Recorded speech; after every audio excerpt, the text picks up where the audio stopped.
Hello everyone, I am Niharika John Mehra, your trainer for the series Learning English through Hindi. Hindi के ज़रिए English सीखें। इस series की मैं आपकी ट्रेनर हूँ और आप मुझे सभी कोर्सेज और लेसन्स के लिए इस लिंक पे फॉलो कर सकते हैं। So today we are going to discuss tips for parajumbles. Parajumbles जो कि हर एक कॉम्पिटिटिव एग्ज़ाम में इंग्लिश पोर्शन में इम्पॉर्टेंट होते हैं, बहुत वेटेज रखते हैं। उसके लिए क्या टिप्स हम यूज़ कर सकते हैं जो कि उसे सॉल्व करने में हेल्पफुल होंगी, और वो सभी टिप्स जो हैं अभी तक हमने इंटरमीडिएट कोर्स और बिगनर्स कोर्स में जो भी सीखा है लर्निंग इंग्लिश थ्रू हिंदी में, उसके ऊपर बेस्ड होगी। So it will be helpful for you to solve parajumbles using it. Let's get started. Tip number one is to see the first option of the given choice to find introductory sentence.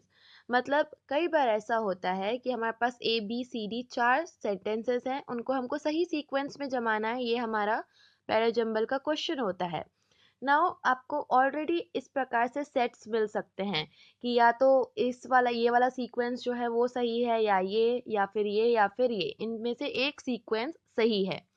आप यहाँ पे देख सकते हैं कि दो जो पहले के ऑप्शन है दोनों में शुरुआत बी वाले ऑप्शन से हो रही है, और बाकी की जो दो चॉइसेस हैं उसमें शुरुआत सी वाले ऑप्शन से हो रही है।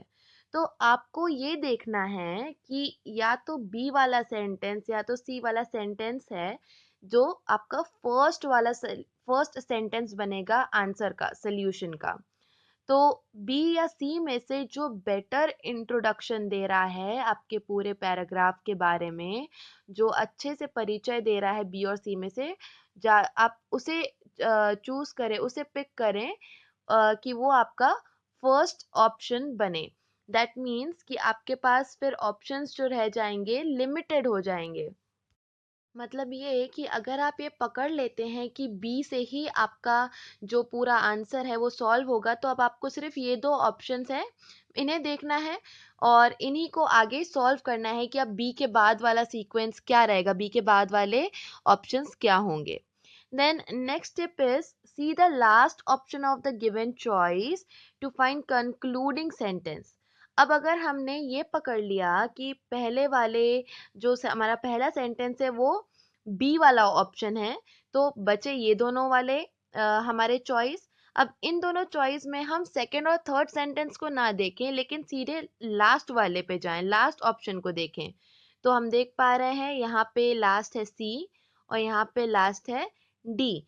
तो अब आप सी और डी में कंपेयर करेंगे, आपका सी वाला स्टेटमेंट और डी वाला जो स्टेटमेंट है, वाक्य है, उसमें कंपेयर करेंगे कि कौन सा सेंटेंस ज़्यादा अच्छे से आपके पूरे पैराग्राफ को कंक्लूड कर रहा है, मतलब एक अच्छा अंत दे रहा है। तो इस प्रकार से अगर आपको सेट बना के ऑप्शंस दिए जाते हैं, तो आप फर्स्ट ऑप्शन और लास्ट ऑप्शन को देख के आपके पैराजम्बल्स को बहुत क्विकली सॉल्व कर सकते हैं। Then we have tip number 3, check for the use of pronouns in sentence. Pronouns हमने डिटेल्स में पढ़ा है बिगनर्स लेवल में, जो कि nouns को रिप्लेस करते हैं, जैसे he, she, it, his, her, I, my, mine, इस प्रकार से होते हैं जो noun की जगह लेते हैं। तो अगर आपको पैराजम्बल्स में जो चॉइसेस हैं सेंटेंसेस में, उसमें से आपको हो सकता है 5 में से 3 सेंटेंसेस में आपको 2 सेंटेंसेस में प्रोनाउंस आ रहे हों, दैट मीन्स कि वो आपका फर्स्ट सेंटेंस नहीं बन सकते। मोस्ट ऑफ द टाइम 99% आपका पहला सेंटेंस जो होता है उसमें प्रोनाउन नहीं पाया जाता है, उसमें एक पर्टिकुलर नाउन के बारे में बताया जाता है, क्योंकि वो आपका स्टार्टिंग सेंटेंस होता है। सो मेक श्योर अगर प्रोनाउन है तो वो आपका पहला सेंटेंस, पहला सोल्यूशन नहीं हो सकता पैराजम्बल्स का। Now tip number 4 is check for sentences having conjunctions in it. Conjunctions भी हमने पढ़ा है बिगनर्स लेवल में, सॉरी हमने इंटरमीडिएट लेवल में डिटेल में पढ़ा है कंजंक्शंस। एंड वो इस प्रकार से होते हैं, जैसे एंड हो गया, ऑल्दो हो गया, बिकॉज हो गया, नाइदर हो गया, नॉर हो गया, और भी कई सारे कंजंक्शंस होते हैं जो कि जॉइनिंग वर्ड्स होते हैं। तो अगर आपको पैराजम्बल्स के जो ऑप्शंस हैं, आपके स्टेटमेंट्स हैं, उसमें कोई भी कंजंक्शन मिले, दैट अगेन मीन्स कि वो आपका फर्स्ट सेंटेंस नहीं हो सकता, आपका मिडिल में कोई सा सेंटेंस है वो आपका कंजंक्शन वाला सेंटेंस होगा। साथ ही साथ अगर आप कंजंक्शन पहचान लेते हैं तो वो कंजंक्शन वाले स्टेटमेंट के पहले और बाद वाले की लिंक भी आपको समझ में आ जाएगी पढ़ के, कि अगर एंड है, एंड का मतलब हिंदी में और होता है, तो उसके पहले या बाद में लगने वाला सेंटेंस भी आप अच्छे से फिगर आउट कर पाएंगे। Then next step is search for articles placed before nouns.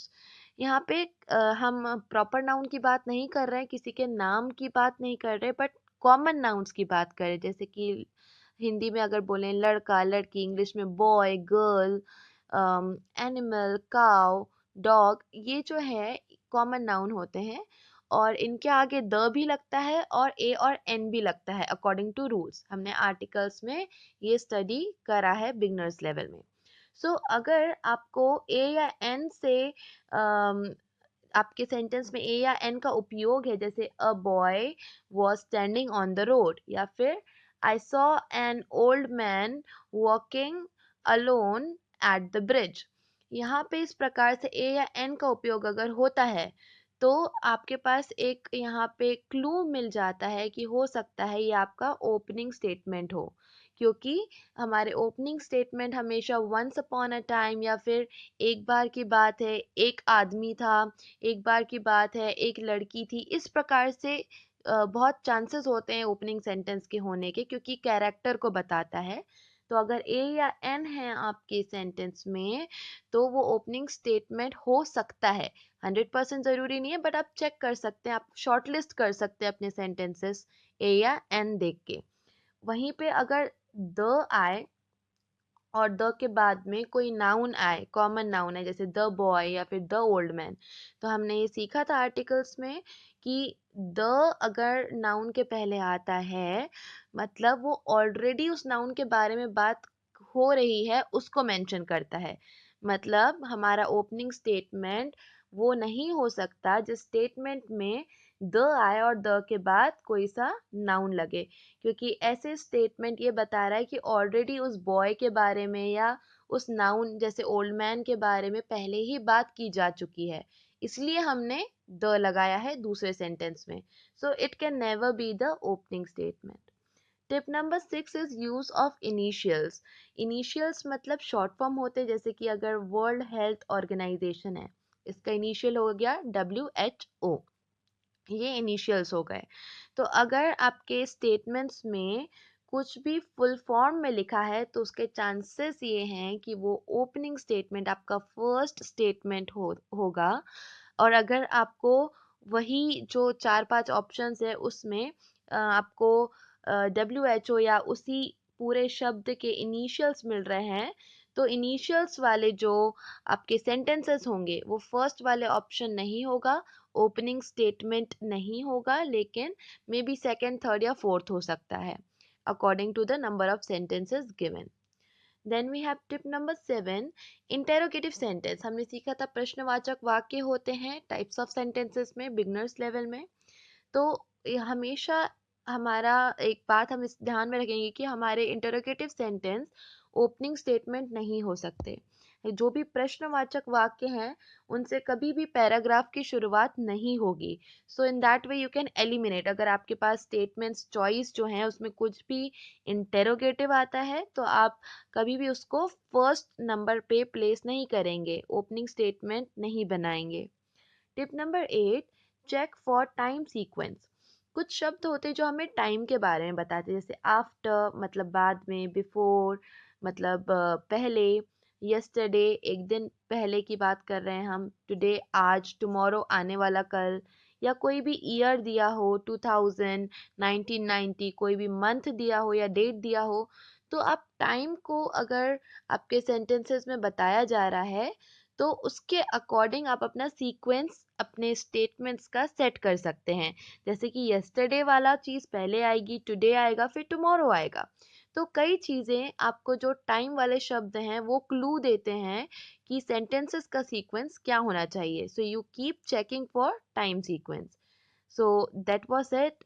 ये हमारे कुछ टिप्स थे आपको जो हेल्प करेंगे पैरा जंबल सॉल्व करने के लिए, and I hope you will be practicing this whenever you solve any next question for para jumbles. Thank you, everyone. Work hard and think big. Please don't forget to rate, review, and recommend.